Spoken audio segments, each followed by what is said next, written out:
Forget frequently asked questions. Common sense, common knowledge, or Google. How about advice from a real genius? 95% of people in any profession are good enough to be qualified and licensed. 5% go above and beyond. They become very good at what they do, but only 0.1% are real geniuses. Richard Jacobs has made it his life's mission to find them for you. He hunts down and interviews geniuses in every field: sleep science, cancer, stem cells, ketogenic diets, and more. Here come the geniuses. This is the Finding Genius Podcast with Richard Jacobs. Hello, this is Richard Jacobs with the Finding Genius Podcast, part of the Finding Genius Foundation. I have a returning guest. This may be his fifth time, but there's a reason for that. Denis Noble. He was part of the Department of Physiology, Anatomy, and Genetics at University of Oxford. He's been involved in science longer than I've been alive. He's had a lot of amazing discoveries, first about the heart and the electrical workings of the heart, put out countless papers. He's into physiology and evolutionary biology, and we're going to talk today about his ideas and thoughts on cancer, because I've noticed whenever I introduce and I interview Denis, he always has novel ideas and thoughts that I've never thought of. So I think he'll be a great contributor. And Denis, thanks for coming back. A great pleasure to talk to you again. Yeah, excellent. I know, again, cancer may not be your primary focus, but I'm sure you have a lot of good things to say about it. Just before we start, what are your thoughts on cancer? Have you thought about it for a while, or has it kind of been, a side project for you? But, what are your thoughts about it? Oh, very much a center project at the moment. I'm in the middle of editing a special issue of the journal Progress in Biophysics and Molecular Biology, entirely devoted to articles, some of them very powerful articles indeed, arising from the meeting in Boston last October on cancer and evolution. Now, that may sound extremely odd. What on earth relationship can there be between the evolution of species to lead to you and me having formed, as it were, from other organisms by the evolutionary process? What conceivable relationship can there be between all of that, which is, of course, Charles Darwin, Jean-Baptiste Lamarck, and all the great people who contributed in the early stages to evolutionary biology, and one of the biggest killers of today, that is cancer. And I asked exactly that question myself when I was first asked, probably a few months before the October meeting, would I be happy to contribute to it? And I replied saying, well, I'll tell you the truth, I don't know anything about cancer. Now, they replied, the organizers, saying very simply, you wrote the book, Dance to the Tune of Life. You think it's got nothing to do with cancer. We think it does. Think again. And I now know what they had in mind. They had in mind this, that with late-stage cancer, we are not succeeding very well at all. Once you're at stages 3 and 4, those are the stages where everything is metastasizing. That means growing out into the rest of the body in an uncontrolled way. Our tools are very crude. We either zap people with radiotherapy or we zap them with chemotherapy. In both cases, of course, we're doing a lot of damage to the tissues themselves, deliberately, because the idea, of course, is that if you can kill the cancer, at least you save the patient. And now I come to the extraordinarily interesting fact about the relationship between the evolutionary process and the evolution of species and that problem with late-stage cancer.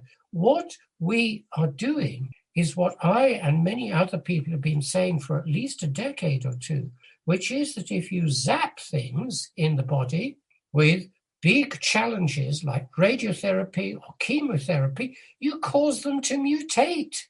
You actually provoke the mutations in the cancerous tissue, because what is it? It's a growing organism inside another organism. It's taking over. And that's what I wanted to ask you. Yeah, that's the problem. So if I picture one cancer cell sitting there, I picture that versus 100 or 1,000 or 1,000,000 or 1,000,000,000. At what point do you believe that, quote unquote, enough cancer cells will now start to act as one? Do you think that they act as one even at the point where there's two cells? Oh, or do you think they're kind of rogue for a while? Yes, no, that's a very good question, Rich. As always, they communicate, and we now know how they communicate. Down the corridor in my department, there's a team that works on what are called exosomes. We've talked about this in previous discussions I've had with you, but let me just briefly say why this is relevant. Cancer cells also put out exosomes. And what those exosomes have, these are little packets, very tiny indeed, much smaller than a cell, of some of the control chemicals that determine that this is a heart cell, this is a kidney cell, this is a bone cell, and so on, even though they've got all the same genome. And what those little packets of information, their information about the regulatory state in the cells from which they come, what they do is to communicate to other cells. And so the cancer cells communicate to each other. They also communicate to the normal cells and even give them prompts to possibly becoming cancerous. That's controversial. We don't know whether that happened, but we do know that the exosomes contribute to the metastatic pathway that leads to the cancer cells managing to metastasize, that is, grow out into the rest of the body vastly quicker than they would otherwise do. I've become an enthusiast, Rich, from saying just a few months ago, I know nothing about all of this, to suddenly discovering the very issue that I've been dealing with in the last few years, which is what is wrong with the standard theory of biology, turns out to be one of the keys to working out what we should do about our failure to deal with cancer. So doctors should consider cancer as a separate organism with its own homeostatic drive, its own, cellular intelligence. They should regard it that way, yes? Yes, I think it's a good way to regard it because it explains why we're so ineffective in late-stage cancer. I'll come to the early stage in a moment, but late stage is a bit like an organism growing within the organism, if I can put it that way. So a new species almost growing within the organism itself. And it's extremely difficult to control because once you've allowed the spread to occur, as we all know, the success rate in terms of do people live for 5 years, 3 years, 1 year, or just a few weeks after the very invasive techniques we use to try to control late-stage cancer, very few make it. There's been no improvement in the statistics for 1 year and 5 year survival rates from late-stage cancer over the last 30 years. And we've spent billions trying to find the answer. And I think we've been looking in the wrong place. This may be a really cringy example, but I was thinking about, pregnancy for a moment. Is there anything in the medical literature where a pregnancy actually turns into a cancer or a tumor where, I guess it would be a horribly sick thing, but the baby, instead of being viable, actually turns into some kind of a monster or, like a cancer inside the woman's body? Yes, actually, very occasionally you do get monsters. That's what we sometimes call them. I don't know whether we should. Yes, seriously, first of all, very many of such monsters, you would call them, would never survive, so they abort quite quickly. But you've raised a lovely question, actually, which is this. How can an egg receive a totally different DNA sequence, genome, from a sperm and manage? Because there's going to be a kind of competition within that fused cell once the sperm has got inside. So what does the egg do? It has a mechanism for keeping the sperm DNA away from the ova, that is the egg cell DNA, for as long as it takes for the cell to adjust. And that may be after 2 or 3 reproductions, in fact. So there are mechanisms that egg cells have for preventing themselves from being, as it were, discombobulation, which I think means being completely upset, everything topsy-turvy, thrown up all over the place. I think the egg cells, and there are lovely publications on this, simply wait until they can find the way to integrate the ova DNA and the sperm DNA. So it's a big issue with the early stage development. Before we continue, I've been personally funding the Finding Genius podcast for 4.5 years now, which has led to 2,700 plus interviews of clinicians, researchers, scientists, CEOs, and other amazing people who are working to advance science and improve our lives and our world. Even though this podcast gets 100,000 plus downloads a month, we need your help to reach hundreds of thousands more worldwide. Please visit findinggeniuspodcast.com and click on Support Us. We have 3 levels of membership from $10 to $49 a month, including perks such as the ability to see ahead in our interview calendar and ask questions of upcoming guests, transcripts of podcasts you're interested in, the ability to request specific topics or guests, and more. Visit findinggeniuspodcast.com and click Support Us today. Now back to the show. Before we get to full development of the embryo. Now, of course, what we know will happen is that in many cases, when that process of integration goes wrong, then it just won't survive. You won't, well, I suppose if it's a late stage abortion, you know about it, and we call it an abortion. But if it's an early stage one, it means the mother concerned doesn't even know that they've conceived.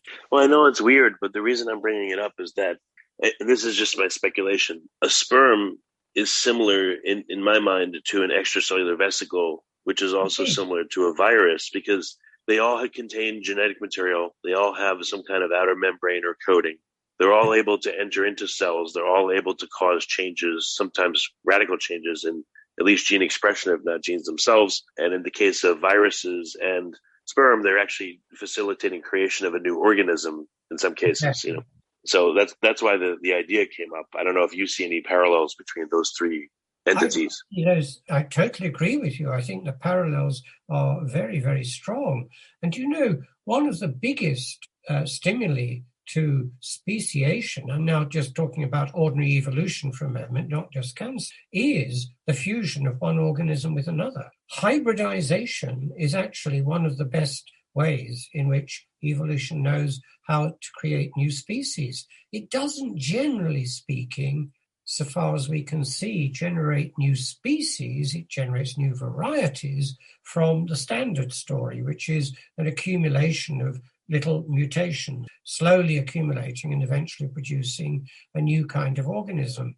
The biggest stimulus we know to and plant breeders and dog breeders and so on all know this. The biggest stimulus to producing a new variety and possibly a new species is hybridization, bringing 2 genomes together. So, in a sense, therefore, all babies are hybrids. In a sense, and in a real sense, it is exactly the same problem. How do you fuse together 2 genomes that may not actually easily fuse together? And with, you mentioned earlier that cancer cells will use extracellular vesicles to signal to, I guess, somatic cells and to metastases. Yes. Is there a, like a master-slave or parent-child relationship between a primary tumor and the metastases? Like, can anyone tell in a network of tumors who's running the show, or is it kind of a decentralized communication between all of them? Well, that's also a very good question. I actually think that control is decentralized anyway in organisms. I'm, as you probably know, I'm deeply opposed to the idea that the genome controls everything as a kind of central controller. And indeed, I'm opposed to the idea that there's a controlling cell in organisms.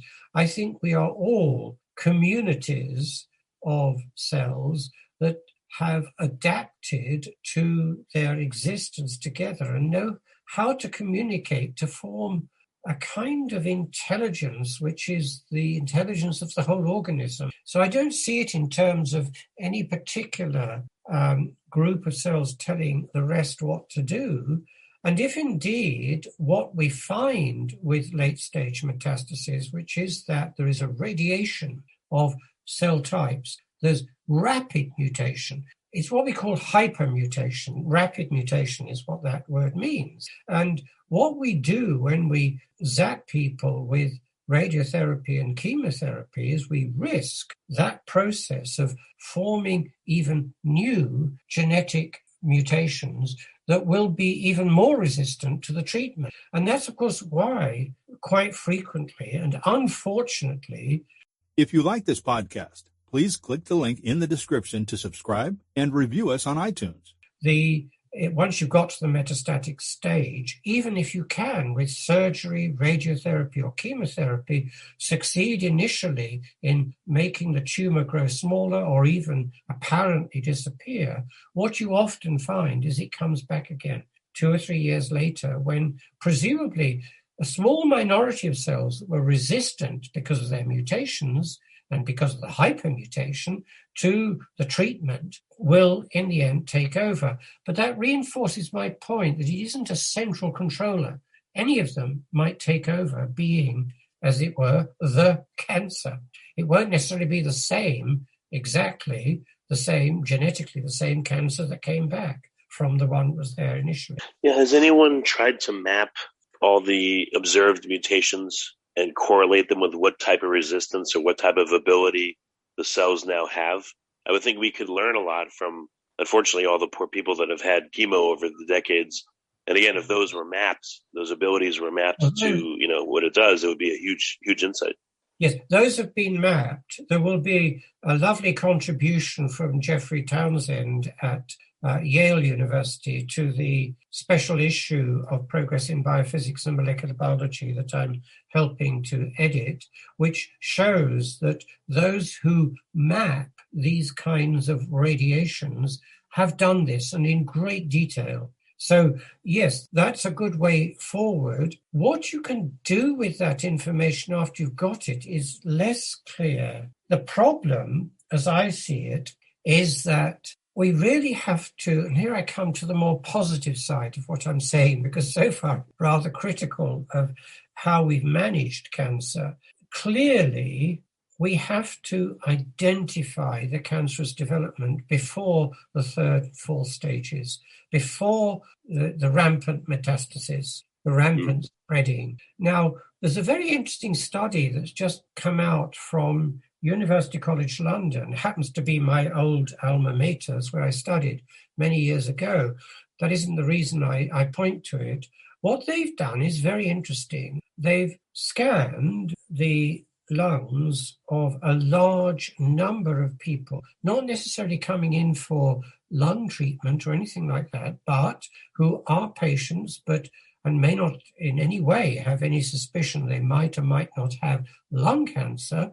Nevertheless, they've done the scanning, and they've done it on a large scale. And what that trial has shown is you can pick up lung cancer early. Now, of course, this is not waiting for somebody to say, I'm sorry, I've got a pain in my chest, or sorry, I can't breathe efficiently. These are people who would otherwise have no idea that they've got cancer. Right. What that is showing is that if we could more routinely scan people at an earlier stage, as people do with breast cancer already, for example, and then surgery can be very effective.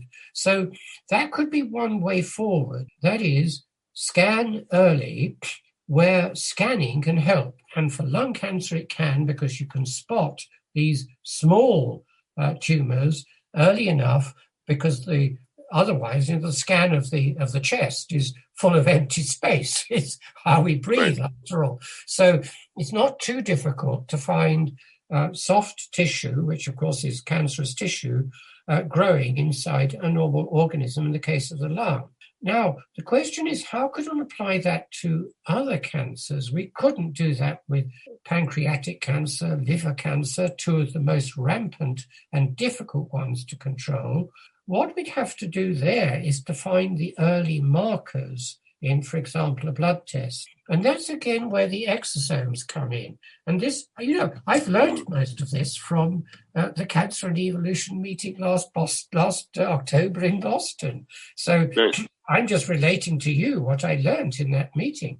But one of them could be that if you can detect those cancer signals in the exosomes, those will appear everywhere in the body. You can even find exosomes in the blood. So it's conceivable that a simple blood test, if it can separate the exosomes out into different categories, one might be able to use a simple blood test to detect very early stage cancer at the stage where all it's doing is putting out those signals to the rest of the body. Here I am, I'm a cancer cell, why don't you join me? Or why don't you let me come through? So I think it's conceivable that if we put the resources into looking for those early markers, we might do very well. And the person who has been campaigning for this is a very interesting professor, an oncologist at, now this is, I think, Columbia University. That's right, it's Columbia in New York. The professor is Azra Raza. And nice talking to her. She's fantastic on this. I mean, she will wax eloquent on this point. For goodness sake, she's author of the book, The First Cell, which I think is a brilliant book. And what she's saying is, let's, for goodness sake, put the resources into these methods, which we know might give us the earlier clues well before the third and fourth stage develop. Then we may have great success. How do you imagine that cancer first starts? I mean, some people say, oh, it's a single cell that all magically mutates. But, how would you, how do you think it starts? What do you think is the real deal? Well, I don't know. But what I can tell you is that from my knowledge of the physiology of the body, I think cancerous cells are developing all the time. Why don't we find them? Why don't we experience them? I think it's because our immune systems pick them up so quickly that we never know. Now, why do I think that? The natural state of cells is to reproduce. So actually, in one sense, cancer cells are doing what comes naturally to cells. You see, it's quite unnatural if you think of the microbes, the amoebae, the viruses. Well, they're not really a microbe, they're just dependent on other cells. But anyway, the bacteria certainly, and all the various microbial organisms that exist, the yeasts and so on, what they do is to reproduce as much as they can. There's no limit to what they can do other than the physical limit of where they're growing and the physical limit of the nutrition that is available to. So they just multiply in an exponential way very quickly. Now that's the natural state of all single cell organisms. They all do that. So if you think about it, in our bodies and in the bodies of all multicellular organisms, the cells are being constrained presumably by communication between them. And we know roughly how that may work, because even a colony of bacteria will do that. If you get a film of bacteria growing on a solution which is feeding, so you get a bacterial film developing and spreading out as they reproduce very rapidly. What happens in those films is extraordinarily interesting. There's a mechanism by which the cells at the center, who may have a problem with getting nutrition because they're not at the edge where all the nutrients are, will send signals to the periphery and say, don't reproduce yet because we're not ready yet. We need to eat more. Now, that's very interesting. And we know how that works, actually. It's a potassium wave that spreads from the center of the cells that are releasing potassium because they're hungry, and they send that potassium wave. It's literally a wave. Each wave of potassium triggers a release of potassium from the next cell, and so on and so on. And what it does is to send a signal to the rest of the colony to say, please stop reproducing. So what you find is they reproduce in a kind of cycle. They're, first of all, reproducing rapidly, and then the center says, hey, wait a minute, we're hungry. Hold it, so they stop reproducing, and so it goes on, oscillating away. Now, that's just a community of bacterial cells, but they've got that mechanism for communicating amongst themselves so that they act as a coherent film. The center of the film doesn't die. Otherwise, it would. So I think we can see the roots of this distributed, because it's not a central controller that's doing this.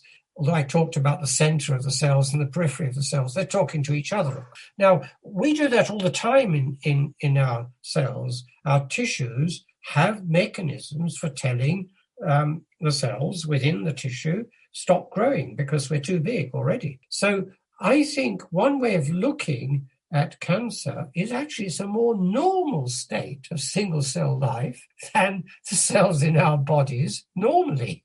It's a more normal state outside a multicellular body. It's what cells experienced, the freedom they had before they, as it were, agreed to become locked up in multicellular organisms. So my feeling about the cancer cells is that, first of all, they're probably developing all the time. Most of the time, we never encounter them because they're suppressed by our immune system.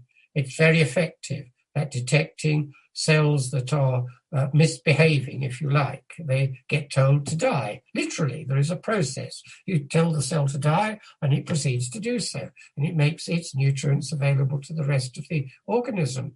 Now, I think that's the process that gives us the key here. It isn't so much that there is just one cell that goes cancerous. I think most cells have the potential to be, as it were, getting fed up, if I can give them a description that is intentional. Of course, they don't have this intention, but they've, as it were, become fed up of cooperating in a whole organism, and so they start dividing again.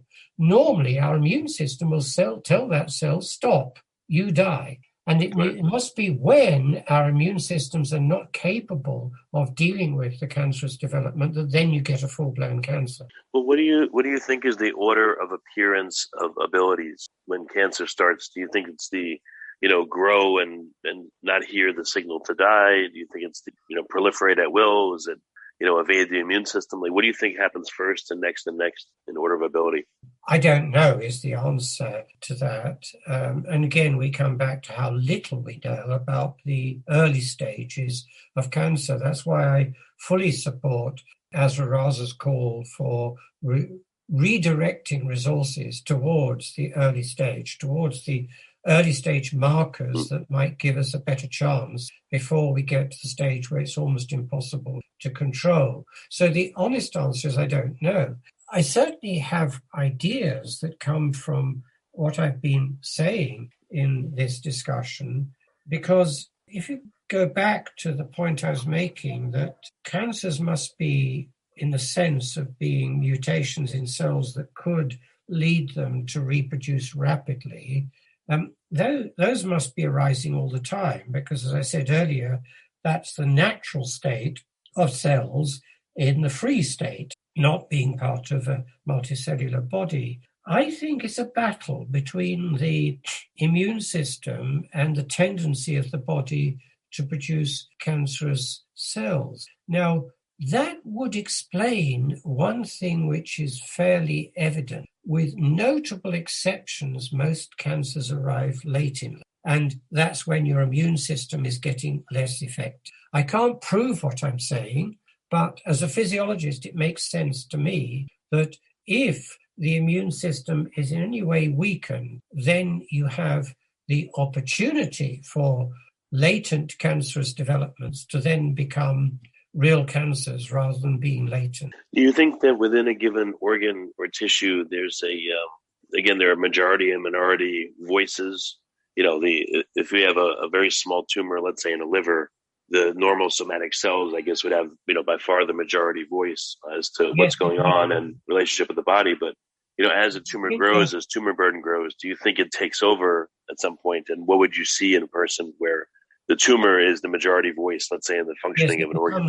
That's right. It becomes the tipping point, doesn't it, in this battle? Yes, I think that's right. And we can very easily envisage a tipping point, because if you have a mechanism for getting rid of cancer cells, which is fighting all the time, because my idea would be that, not just my idea, many others have had the same idea, that cancerous development is occurring all the time, then it's a battle to keep that population of rebel cells, if you like, so small that they get suppressed by the rest of the tissue. Now, that's a very good way to look at it, because there is actually, and again, this is one of the articles that will be in the issue of Progress in Biophysics and Molecular Biology coming out sometime later this year. One of the theories is called the tissue organization field theory. This is a theory championed by Carla Sonnenschein and Anna Soto at Tufts University in the USA. They also work quite a lot in Paris. Now, their idea is very simply exactly that tissues themselves tell the cancerous developments within them what they can and cannot do. Now, that's testable and has been tested. In some cases, you can show that if you transplant a tumor from where it is occurring into normal tissue, the normal tissue can succeed in suppressing the tumor. That's a key development that, of course, is part of what the Sonnenschein and Soto theory, the tissue organization field theory of cancer, gets validated by, demonstrating that kind of effect. So where does this lead us? Again, there's another aspect, the battle between the normal and the abnormal, and how to favor one over the other. Well, one, of course, is to just simply boost your immune system. Any treatment and any effective process that boosts your immune system will help that. This is incidentally another reason why, generally speaking, we should have the lifestyle that tends to improve our immune systems. Eat well, exercise well, and so on. These, of course, are standard recommendations by doctors to their patients, but they're absolutely right. The more you can keep your immune system in good health, the better chance I think you have on this particular view of cancer of suppressing the very early stages. So that's certainly one recommendation that people can give, and indeed already do, of course, because it's what general practitioners will tell their patients all the time. Keep your diet good, keep your exercising good. But does it lead to any specific therapies? I don't know yet. The big thing that came out from the Cancer and Evolution meeting last October is that we really don't know enough about the early stage development. That's where the resources, in my view, should now go. What about, for autopsies that are being conducted on, older individuals, why not ask if, you could take samples, let's say their lung tissue or other organs, and look for like microcancers. And perhaps if you got enough of that information, then you'd be able to get a better idea of what, early stage cancers look like.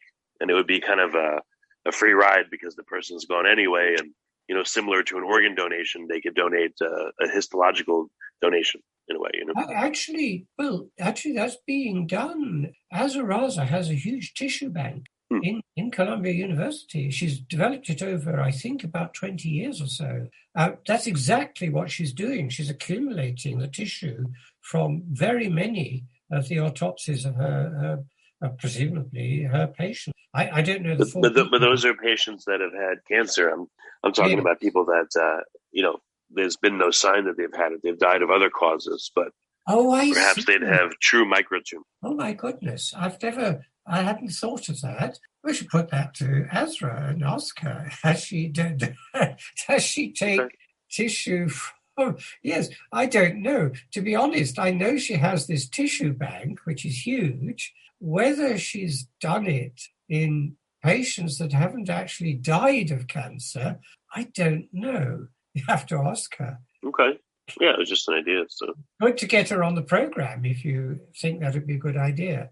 Yeah, I'll talk to her again. I've had her once before. I'll have her back. Right. Good idea. Yes. Well, that's a very good question to put to her because she would know, first of all, whether she's been doing it anyway and how feasible is that? How good is autopsy to detect cancers? Well, of course, if they are clear and obvious, you will. But I think you're probably imagining more microscopic examination to try and find very early stage cancer and see what we could learn from that. Yes, that's a question for people like Azra who do the tissue sampling. I really don't know whether they've done that or what it shows. Okay. Do you know anyone that's looked at a tumor three-dimensionally and mapped out, all the genetic changes, all the epigenetic changes, all the, everything about the cells in a 3D spatial view of a tumor so you could see how the abilities are distributed, how the heterogeneity is distributed? I'm pretty certain there will be publications in this special issue that treat that. It could even be that Jeffrey Townsend's work at Yale may have exactly that kind of detail. I can't exactly remember. He's certainly been following with genomic information the radiation of cancers.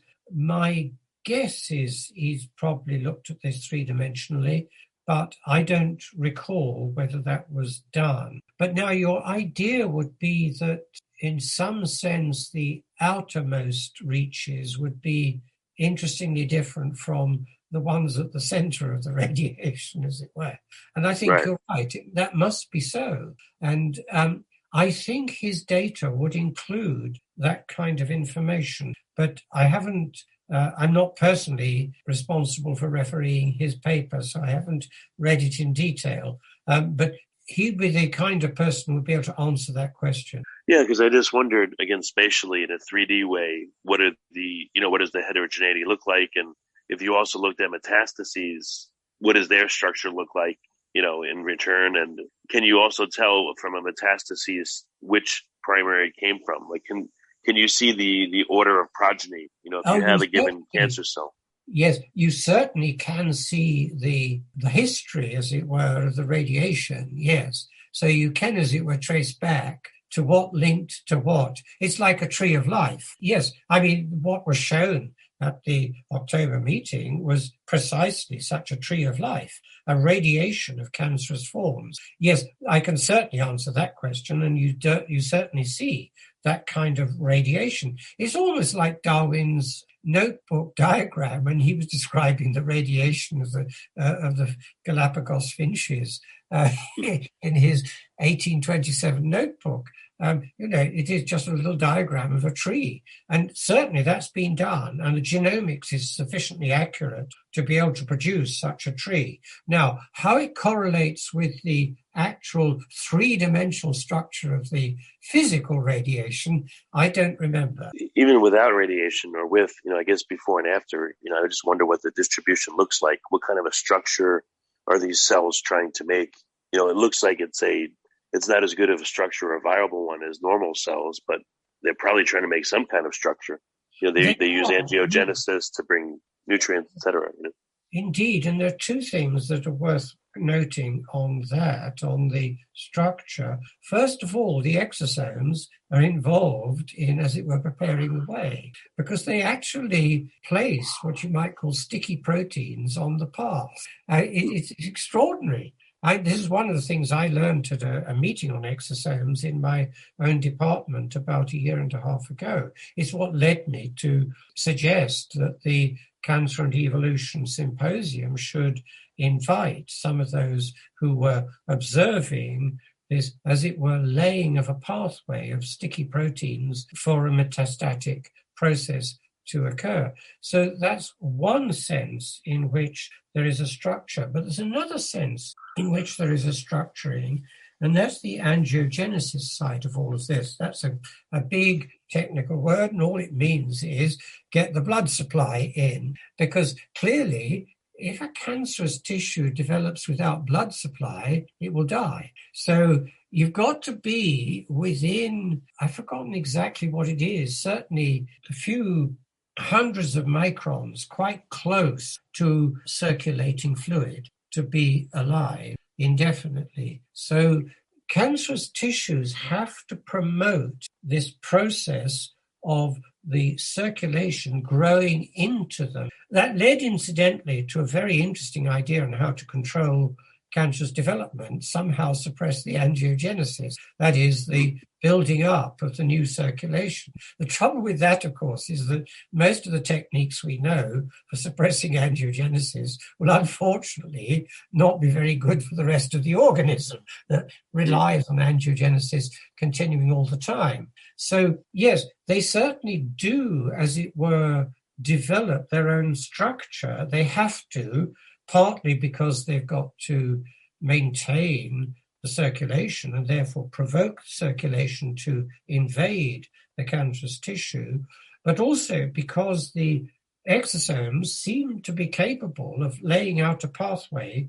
for the metastatic development to occur. In thinking about the microenvironment of cancer, the primary tumor, I guess, would have it easier because it's in, liver cells that turn cancerous are in the liver. So I would think that as soon as these cells turn cancerous, that they'll start to attract a different microbiome that would have different metabolites that it trades with those cells because their needs are different.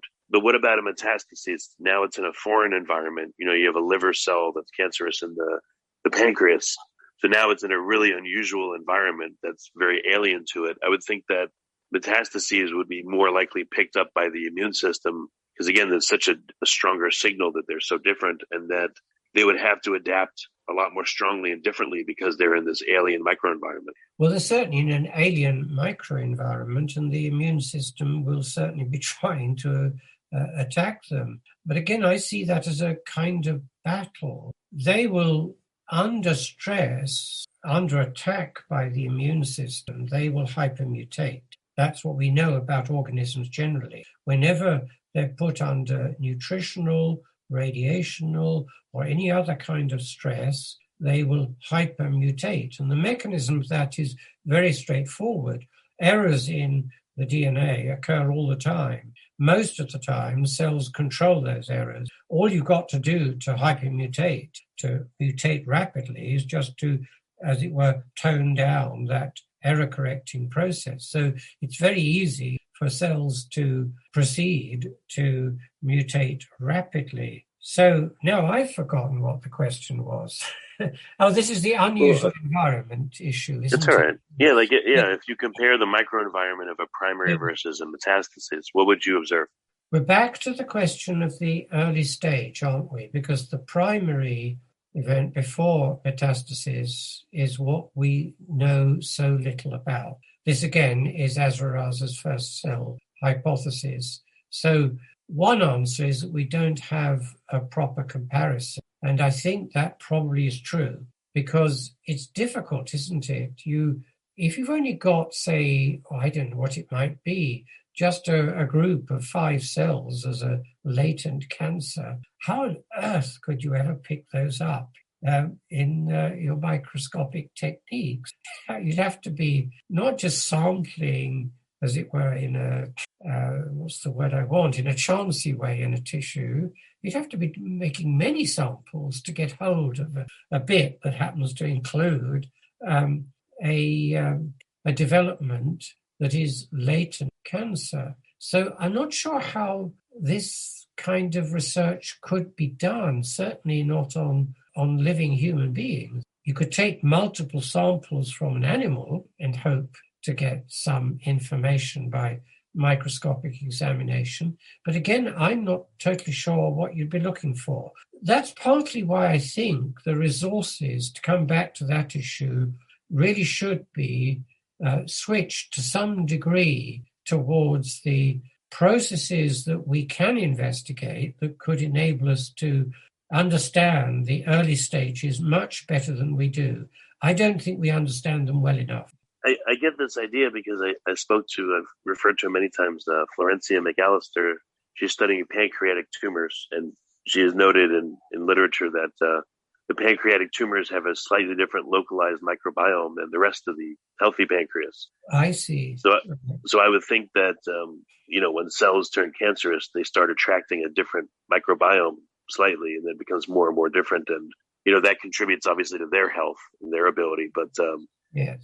Different metabolites will be traded. They have different respiration, glycolysis instead of oxphos. So I would think the signaling from cancer cells would become more and more different, in an organ as it grows. And I wonder what can be picked up to see early on what's happening. Yes, no, that's an interesting idea. I always learn something from having a go in one of your podcasts. Thank you. Well, thank you. Yeah, just trying to ask questions. So, yeah. So you seem to be well connected with a lot of researchers that are working on different things. What else is exciting that's coming that you're aware of in terms of research about cancer, early stage? Well, I think actually we've largely dealt with what I picked up at the and in interaction with the Cancer and Evolution group, because there's now a formal group that is even forming itself, as it were, officially as one of the branches of the American Association for Cancer Research. So I think the best advice is watch this space, because its mission as a group will be to see how far we can get with encouraging research into the early stages that could enable a breakthrough in understanding and treating cancer. So I think my best answer to you, Rich, is watch this space. I think it's going to be very interesting.